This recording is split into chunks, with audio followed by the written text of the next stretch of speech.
बीते दिन गुरुग्राम में जिस तरीके की घटना सामने निकल कर आती है, एक यूट्यूबर जिसके ऊपर घर पे जो है अंधाधुंध फायरिंग की जाती है, एल्विश यादव, जिसके बाद पूरे गुरुग्राम में सनसनी फैल जाती है। और इसके बारे में जानकारी जो फेसबुक पर, क्योंकि आमतौर पर जब भी इस तरह की घटना होती है तो जिस भी गैंगस्टर का हाथ होता है वो पूर्ण तरीके से वो एक पोस्ट जारी करता है और उस पोस्ट में वो अपनी जिम्मेदारी लेता है कि उनकी तरफ से जो है ये कराई गई है। अगर एल्विश यादव का जिक्र किया जाए तो एक पोस्ट डालकर इसका जो है इसकी पूरी जिम्मेदारी जो है वो हरियाणा के ही जो एक गैंगस्टर है, नामी गैंगस्टर है हिमांशु भाऊ, और इसी के साथ उनके नीरज फरीदपुरिया ने जो है इस पूरे एक मीडिया पोस्ट डालकर उन्होंने ये बोला है कि ये जो घटना है वो उनकी तरफ से कराई गई है। कारण क्या है, क्योंकि जिस तरीके के साथ सट्टेबाजी का उन्होंने जिक्र किया जिसके चलते कई घर बर्बाद हुए हैं और जिसके चलते गोली चलाई गई, और उन्होंने ये भी साफ किया कि जितने भी यूट्यूबर्स हैं वो इस चीज़ का ध्यान रखें, अगर कोई भी सट्टेबाजी करेगा या किस तरीके की कोई चीज़ करता है तो उनके घर वो दिन दूर नहीं कि जब कॉल या फिर इस तरीके की जो है गोलियां चलेंगी। और आपको जानकारी के लिए बताना चाहेंगे कि एल्विश यादव के घर में जो गोलियां चलाई गई थी वो नीरज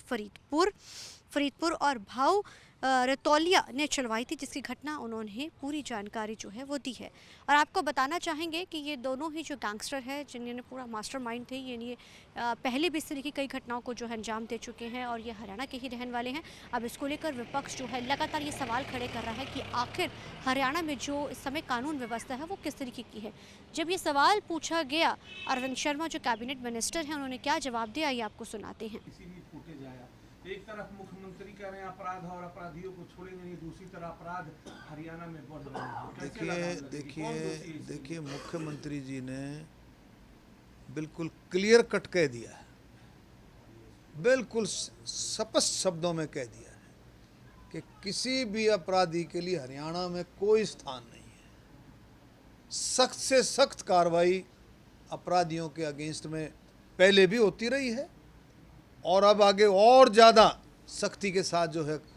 काम मुख्यमंत्री जी ने कह दिया। उसमें क्या सख्ती और ज़्यादा रहेगी, मुख्यमंत्री ने स्पष्ट कह दिया कि अपराधियों के प्रॉपर्टियों पर, उनकी प्रॉपर्टियों पर बुलडोजर चलाने में सरकार कहीं एक मिनट का भी हिचक नहीं दिखाएगी। स्पष्ट, किसी भी अपराधी को बख्शा नहीं जाएगा, किसी भी अपराधी को बख्शा नहीं जाएगा। सख्त से सख्त कानून के हिसाब से उसको उसके अपराध की सजा मिलेगी। कानून व्यवस्था का जब भी सवाल पूछा जाता है तो साफ तौर के ऊपर सत्ता की सरकार ये कहती नजर आती है कि कानून व्यवस्था पूरे चरम पर है, किसी भी तरीके की घटना को जो अंजाम देगा उसके खिलाफ सख्त कार्रवाई की जाएगी। लेकिन इस घटना के बाद कई सवालिया निशान जो है वो खड़े हो रहे हैं कि आखिर गैंगस्टर्स आते हैं, गोलियां चलाते हैं और उसके बाद वो पोस्ट डालकर इस चीज़ को पूरी हिमायत करते हैं कि उनकी तरफ से ये चीज़ की कार्रवाई क्यों नहीं की जाती। हालांकि आपको ये जानकारी के लिए बताना चाहेंगे कि जिन गैंगस्टर्स की तरफ से ये पोस्ट डाली गई वो अमेरिका में बैठकर इस तरीके का पूरा गैंग चलाते हैं और इससे पहले भी वो कई तरीके की घटनाओं को अंजाम दे चुके हैं। अब ऐसे में कानून व्यवस्था का जहां सरकार दावा तो जरूर ठोक रही है, लेकिन विपक्ष ये सवाल खड़े कर रहा है और हर किसी के उसके ऊपर ये सवाल है कि आखिर कानून व्यवस्था कब ठीक होगी। अब देखना ये अहम रहेगा कि आने वाले दिनों में एल्विश यादव के पूरे मामले में किस तरीके की जो है इन्वेस्टिगेशन चीज़ें जो है सामने निकल कर आती हैं। कैमरामैन अलजिंद के साथ चंडीगढ़ से TV9 के लिए अमनप्रीत कौर।